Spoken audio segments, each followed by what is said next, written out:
Si vous avez été inscrit à Pôle emploi, vos données ont peut-être été volées et ça vous inquiète. Ça peut servir à beaucoup d'utilisations frauduleuses, revente d'informations personnelles, usurpation d'identité, donc c'est une menace à prendre au sérieux. C'est plus les coordonnées bancaires, les trucs comme ça, avec les cartes bleues, moi qui m'inquiète plus, parce qu'il y a beaucoup de fraude. Que s'est-il passé? Pôle emploi reconnaît que l'un de ses prestataires a été victime d'une cyberattaque en fin de semaine dernière.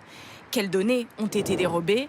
Les noms, prénoms et numéros de sécurité sociale de 10 millions de personnes. Pour le reste, l'assurance chômage se veut rassurante.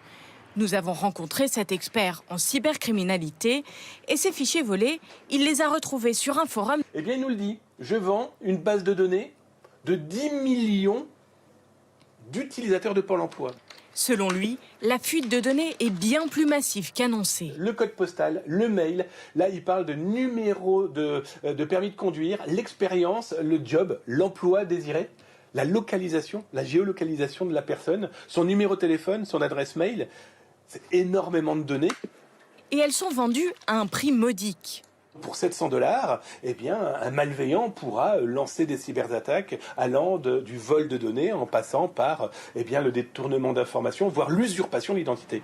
En réponse, Pôle emploi reconnaît finalement que d'autres données peuvent avoir fuité, mais pas de coordonnées bancaires.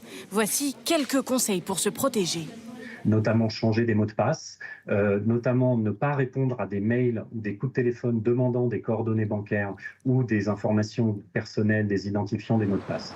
Pôle emploi affirme que cette cyberattaque n'aura pas d'impact sur le versement des allocations chômage.